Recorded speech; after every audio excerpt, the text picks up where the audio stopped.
Latinx psychologists play a vital role in the communities they serve. However, there remains underrepresentation of Latinx psychologists in the public service sector, which includes community and state hospitals, criminal justice systems, police and public safety, psychologists in Indian country, as well as the Veteran Affairs. Are there recruitment and retention strategies to consider? How about creating leadership opportunities, and what might that look like? Welcome to People of Color in Psychology, the show that explores mental health topics specific to culture, diversity, and communities of color. I am your host, Jack Zen. For our Hispanic Heritage series, today our guest is Dr. Edgar Villarreal, a licensed psychologist and chair for the American Psychological Association, Division 18, which is Psychologists in Public Service, VA section. Additionally, he is the National Clinical Director for Suicide Prevention at the U.S. Department of Veterans Affairs. Now, as part of his leadership experience and contributions, Dr. Villarreal was also awarded the Outstanding Alumni Award for Texas A&M. Today, Dr. Villarreal will be talking about his role as chair for the APA Division 18 and the importance of having Latinx psychologists in public service and leadership. Dr. Villarreal, thank you very much for joining me today. Thanks, Jack. Thanks for having and for creating this platform for this important conversation. Yeah, well, I am excited to have you. And as having worked in the VA system before, my understanding is we do need to provide a disclaimer. Do you want to go ahead and launch into that? Jack, and I don't know if your viewers know that you used to work for the VA, so I know that you're very well aware of it. But yes, I just wanted to start by saying that, again, my participation and views during the podcast represent my views and not the views of the U.S. government, the Department of Veteran Affairs, or even the American Psychological Association. So why don't you share with me a little bit more about your message here, because we are in the midst of Hispanic Heritage Month, hence this Hispanic Heritage series, really showing folks the importance of having Latinx psychologists, not just in public service or clinical roles, but also the importance of having them in leadership roles. Can you just talk openly about that? Yeah, Jack, thanks for posing the question. I think one of the things that is important is to sometimes acknowledge what brings us to the work. So I wanted to just kind of start by sharing my own experience of, being a person of color and being a minority and my experience with mental health in my own community. Because I think in many ways, it's our own personal experiences that kind of bring us to the work of mental health and bring us to the work of leadership. So I think, I grew up in a border town community in Texas, Laredo, Texas. And I think, being a Latino in a Hispanic community, mental health was not a big part of the conversations that we would have in our family or in our community. I think a big part of what shaped my career is really kind of over the years understanding, the importance of mental health, my own experience and the experience of people around me, and just being really surprised now going back to look at how I grew up, that mental health was really not something that people talked about. Careers in mental health certainly were not things that people talked about or even valued, right? Either you were a doctor or a lawyer or some other type of role in public service. And I think mental health was something that, early on was not really a value that was instilled in us. I think as people of color and minorities, we tend to have some very unique experiences about how we view mental health. And I think in large part for Latinos, it tends to be something that you rarely talk about. You tend to focus on, family and how family can support you. I think in many ways, mental health was viewed as a luxury Hmm. for some people. And I think, that in many ways, you know, created some challenges, to see a community that struggled with mental health. And at the time, I didn't really recognize it or acknowledge it because I was, I think, being impacted by the same views. And it wasn't until I think I started to, you know, go into higher education and really kind of look at experiences, both personal and professional, and really started to shift my career towards mental health, that I started to see how important this was going to be, not only for the community at large, but also for minority communities. So I think the challenge in many ways for myself and for individuals of color is that, you know, mental health was not only something that was not valued, but it's also something that is hard to for it to feel attainable in Hmm. many ways because of, I think, the challenges that we see in access to healthcare for minority individuals in general. And then when you really start even looking closer at that access and you start seeing that the people that are providing those services don't look like you, don't sound like you, don't really represent the community that they're serving, I think it creates challenges. So I think in many ways, yeah, having a conversation here with you about what those challenges are and how increasing diversity and visibility within our workforce of mental health providers is key if we want to change not only, minority communities values towards mental health, but I think our healthcare system and how we acknowledge the importance of diversity and equity and inclusion and how we build our workforce and also provide services. Yeah, as you were sharing this, I had a little bit of reaction, and that is the thought where this type of service that is unattainable, and partially because maybe access, but also economics, it's Right. costly. And so if we see it as something that is beyond our reach, we have the resources, our community, our family, and our friends have the support system. Why do we need to go to this external thing that we have to pay for? It doesn't make sense. And in addition to that, we're paying for something where the people who are delivering the service, they don't really know about us. They don't know about our struggles. They don't look like us. So I can't help Right. and just really feel that message as you were sharing that history.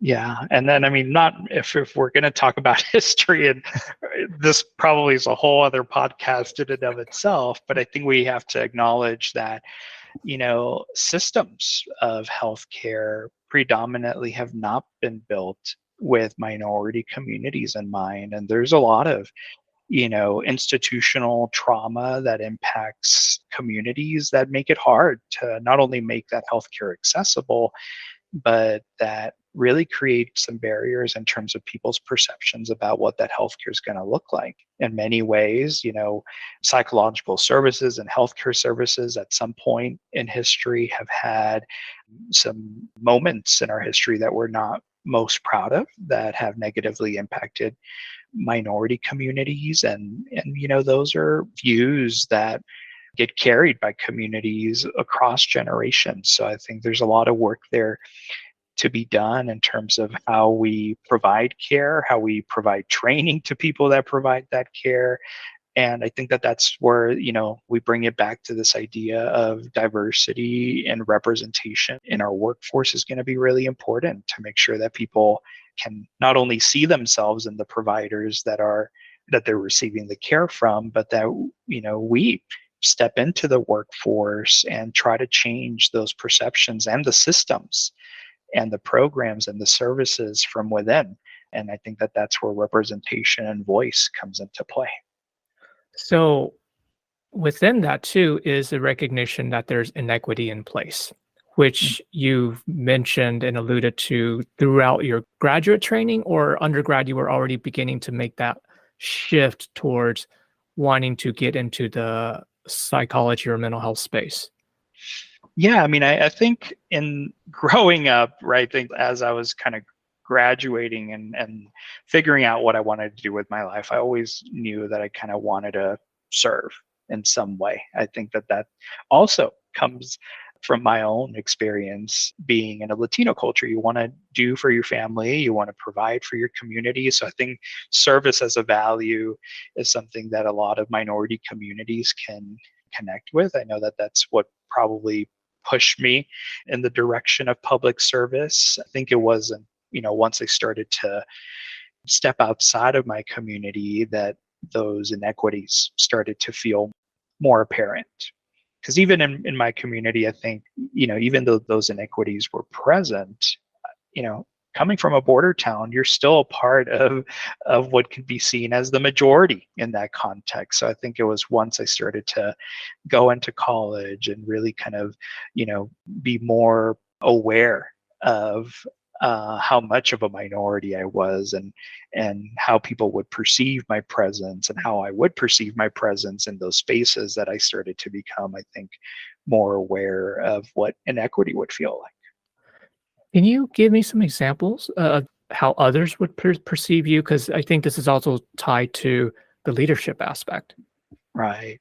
Yeah, I think one example that I think is, I don't know if you want to couch it of as an aggression or a microaggression that people tend to have is, it was not usual, at least when I was going to college, that you would leave Laredo, that you would leave Laredo at all, that you would go into higher ed, and that, usually the expectation was that you kind of stayed home. And I think it was, a challenge in many ways to seek and find opportunities that would allow you that pathway to be able to step into higher ed. But I think when you go to college, when you start meeting different people, when you start experiencing sometimes some of those challenges, people would uh, sometimes say things like, I've never met someone like you, or Oh, it makes you kind of wonder, like, what does that really mean? And I think it was very well, maybe not, didn't come from a place of malice, but I think it kind of gives you the sense that, they're having a different experience. well, you don't belong. You don't belong, That's right? what the message conveys. Yeah, exactly. And it almost kind of makes you, you know get back into that space of, what is it about places like this in higher education or in your professional setting, where people have a perception of, well, what did you expect? Did that mean that a person of color is not well represented in this space or in this role? And I think, I've really kind of held on to that personal experience, and can still see it in many ways. I think it's changed in some capacity, but I feel like we do have a tendency to minoritize people. And I think sometimes people kind of highlight certain accolades, like, oh, you're a psychologist of color, or you've reached this point of your career and you tend to be a Latino. I think in many ways it shows how much more work there is to be done. But it also, I think, highlights the inequity, that the reality is that when we look at our workforce, right, when we look at psychologists of color, we tend to only account for, less than 10% of the workforce that is out there, right? So I think people will continue to make statements like that. And I think I will continue to feel, minoritized in some ways, until we start really working towards increasing diversity, where that is no longer the sentiment, that is no longer the experience that they have, and that is no longer the experience that we get to have, because, there's more representation Mm. in education, there's more representation in our graduate programs, there's more representation in our workforce. So I think that that's one example where I think it made me think twice about, well, how are people experiencing me? How are people experiencing my success? How are people experiencing my presence? Even at a smaller scale, like in the meetings that you're a part of, as you kind of move into different areas of your profession as a minority, those percentages start decreasing even more and more and more and more. And you really kind of do notice your presence. But I think even as you kind of start noticing those inequities, you start noticing the potential for the impact that you can have on those spaces, and the role that you get to play in terms of representing your own diversity, your own culture, and to start really challenging those perceptions and really start changing the perceptions that might be reinforced because people aren't used to having those experiences with psychologists of color or individuals that are persons of color and are in leadership positions. Just by the sheer exposure of having a person of color in leadership position will help challenge certain assumptions. And we hope that people can actually see it as I'm trying to relearn and create a space for people of color or different communities. Mhm. And it is unnerving to hear the realities of as you advance in leadership, the percentage just decreases even more. So one of your motivation to keep going is because you recognize because there's less, by you being in a leadership position, it provides a greater impact. And so for folks who we know people of color have leadership experience, they have leadership skills, leadership aspirations. However, in looking at some of the literature, they talk about how even psychologists, retention is very difficult for folks of color.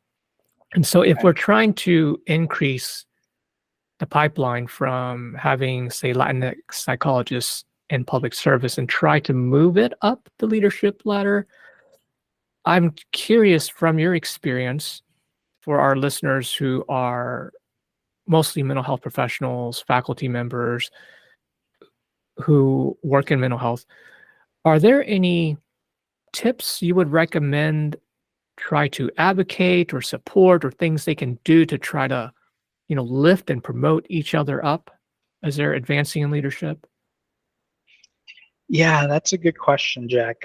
I'll take it even a step further because I think it starts even before, like if we're trying to enhance diversity once people have already achieved a higher level of education, right? If we're trying to enhance diversity at the, you know, even at the bachelor's or master's level, I think we've already kind of missed the mark because those percentages have already gotten lower, right? Because we know that we need to have conversations about diversity before people start making decisions about the careers that they want to get into. So I do think that, in many ways we have to begin those conversations and start establishing those pathways early on, as folks are thinking about their careers. So whether that means how we have those conversations with our families, with our cultures, how we have those conversations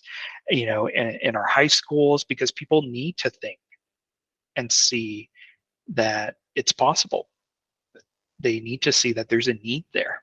They need to see that there's people that that look like you, that talk like you, that aren't going through those pathways, so it's achievable as well. I think if we wait until people have made it into grad school or into a higher level of ed to start enhancing diversity, then we might be missing the mark. So I wanted to take it that step further because I think, as we enhance visibility, within higher education, you're going to start seeing those percentages grow, and hopefully, it continues to empower minorities to, not stop at the bachelor's if that's something that they want to pursue, to be able to really start enhancing diversity in our training programs is, I think, going to be a key part of that.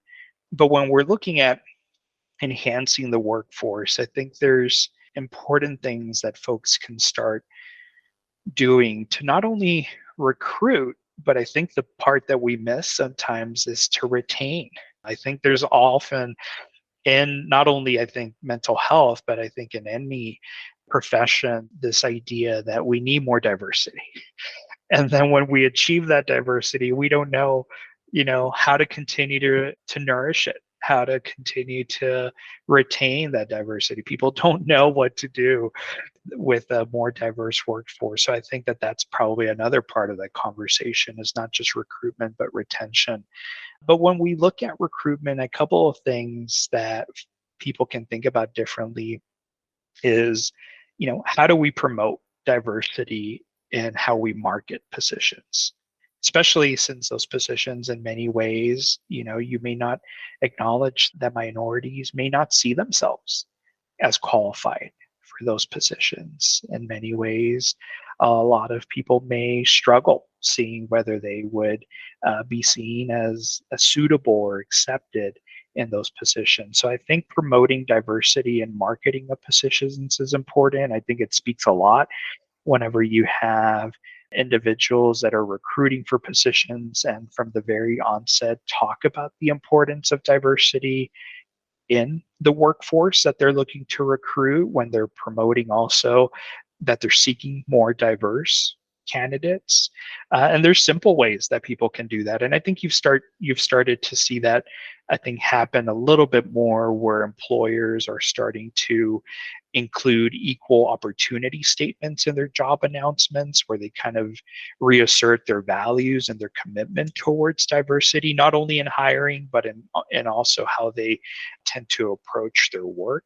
Promoting diversity in marketing, actually using specific visuals and pictures that show that they are recruiting a diverse workforce, and that their teams are, you know, involve, different views and different perspectives and different people.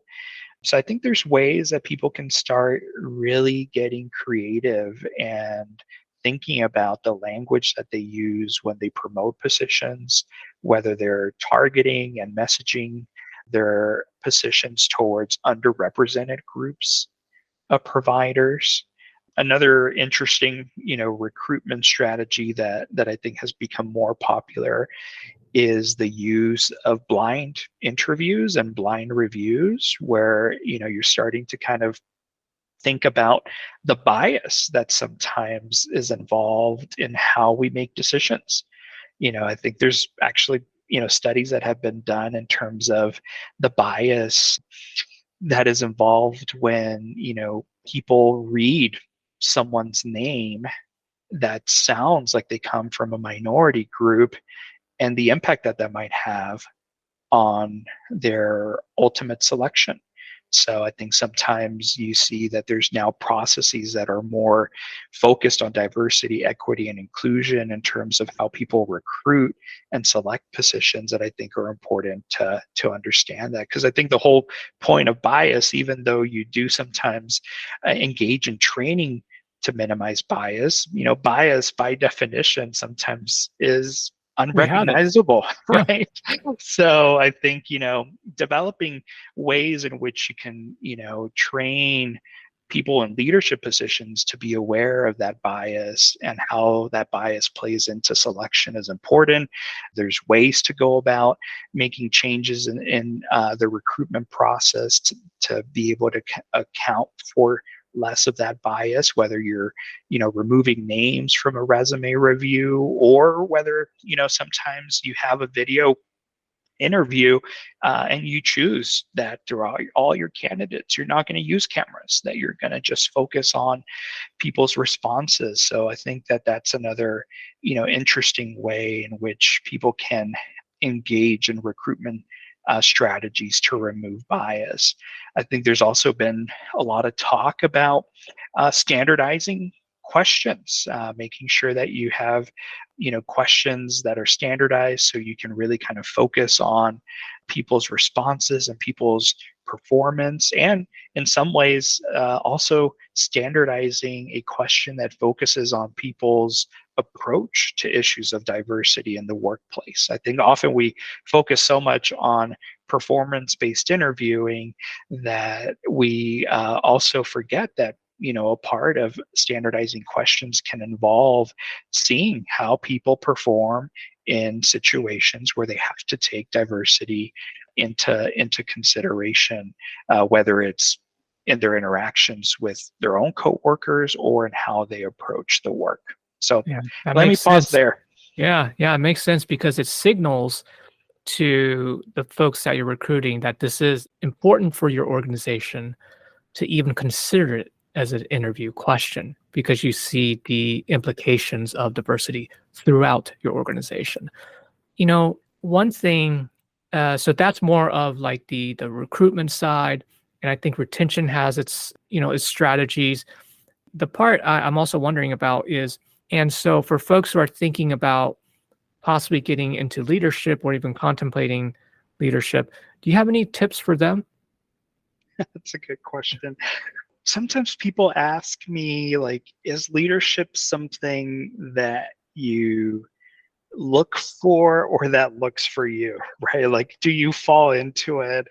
And I've thought about that in many ways. And I'm going to go back to something that you said, Jack, that I think is really important to acknowledge is that by virtue of a lot of the struggles that people of color and minorities experience as they try to navigate some of those challenges, I think it instills leadership within you. And I think, often you have individuals that are minorities take leadership roles within their families, within the communities that they're a part of. And because of a lot of that adversity, it creates values that gear you up towards leadership. So I would say that just based on my own experience, I do think that it's been a mix of both. I think leadership opportunities have been things that I've had to work hard to be able to create for myself sometimes. But I think that the desire for leadership and what people have seen, and I think the approach that I bring to leadership has come from my personal experiences as well. So I think, I think I would start there, Jack. I would say, think about what it's taken for you to get this far in your career and how much work and how much experience you have, and give yourself credit for that, and give yourself credit for the fact that, leadership just doesn't come in the form of a title. That leadership comes from the experience that you bring to that title. And minorities have a lot to offer to that experience and to that title. And I think when those opportunities become available, you have an opportunity to really reframe those experiences for yourself and for the people that are looking to recruit into those experiences as opportunities that you have a lot to offer, that you maybe have a lot to offer more than the standard candidates that are looking for those same leadership positions too. So I think that that's one aspect of leadership that I think people sometimes forget, that you don't need the title to be a leader, that in many ways you probably are a leader. And as a person of color, what were some of the challenges you faced in your career that you overcame, which you would be willing to share with our listeners? Yeah, I think the first the first thing that I can think of, Jack, is I first had to get through my own personal barriers of what I felt, what I felt my value was as a professional, as a psychologist of color, as an early career psychologist, because I stepped into leadership roles, I think, pretty early in my career. I think at first, I think had to really challenge my own assumptions, sometimes challenge that imposter syndrome that comes early on. And sometimes I think people may still struggle with it at times. So I think it was first trying to really find value did I bring to the positions that I was looking for and why was I pursuing those positions. So my first position in leadership was at the Austin, VA, where you and I worked at. It was pretty early on in my career. I had only really started being a frontline clinician for about 3 years and 3 to 4 years in the VA before I applied for my first program manager position. And it really took a lot of kind of searching to make that decision. But I would also say that the people that I've surrounded myself with throughout my career have played a huge role in helping me challenge my own assumptions and challenge other people's assumptions about what we can bring into these roles. I think a person that you and I both know very well, Dr. Aaron Andrews, is a good example of great leadership, of people that look to really lift people up in many ways. And, I think in large part because of her encouragement, and I think the encouragement of other great leaders that I've called colleagues along the way have allowed me that opportunity to kind of start seeing myself in a different way and start pursuing more of those roles. So I think once I stepped into that first leadership position, it really opened a lot of doors, both I think personally and professionally. But that was a challenging role, Jack, because I think when I first stepped into that leadership position, there weren't many other people of color in leadership roles. And it made me think even more about, what is this really about? Is it really about this position? Is it about the system? So I think it was a very eye-opening experience because it showed how important it was for me to step into that role and how important it probably was going to be for me to work hard at that role. And I think since then, it's made me be more aware of my presence in leadership as a person of color and how important it's been, I think, throughout different leadership roles in my career to make sure that I make those opportunities even more available for individuals, not just of color, but minorities in general, to be more mindful of, my own presence as a leader, even in meetings, and to kind of look around the room and take a beat and see, whose voices are heard, whose voices are not being heard. So I think it's been very transformative for me, Jack, and I think that it speaks to the value that we can bring as leaders. It's not just about the leadership experience that you bring, but we would hope that as people we bring all parts of ourselves to the work that we do, and I think it does cause you to really kind of think twice about why are you going to these positions and the impact that you can have. Yeah. Well, I want to say and acknowledge that, during our time at the Austin VA, it was fantastic having a person of color in a leadership position, just given the history, right? And I'm also glad that you are speaking to us about, people of color in leadership positions. And do you have any final thoughts or messages for our listeners? Yeah, I mean, I would say that there's much more that that I think we could talk about. I mean, we could talk about this for so Oh many yeah, for hours. hours. Yeah. It's something that I think feels personal to a lot of us in many ways. I would say that for your viewers, especially in light of Hispanic Heritage Month, I think it's important to make sure that now more than ever, we allow ourselves the opportunity to make ourselves seen and our voices heard, and to really be able to find your value in what you do and show people how important that is, and to really try to have the courage to, you know, find yourself in spaces where other people like you have not ventured into. I think in many ways we have opportunities to create those pathways for other people, for ourselves, And I think that we can start seeing a lot of those challenges and barriers that we've talked about slowly change over time. And I know that I wouldn't be in this position, Jack, if it weren't for other people that have come, I think, before us to be able to, how do they say it, lift as you rise, so to speak. And I've been, I think, very fortunate to have these opportunities, but I think we all need to really kind of work together to continue to elevate ourselves and our profession. So I really appreciate you giving me the time and the opportunity to at least start a conversation about this if folks aren't already thinking about it. Well, it is a pleasure to have you here. And again, thank you so much for your courage, your words, wisdom, insight, and encouragement, and supporting our community. Dr. Villarreal, thank you so much. Thank you, Jack. Good seeing you again. I hope you liked this episode. Please subscribe and share. We love to hear from you, so send me a message on LinkedIn or email.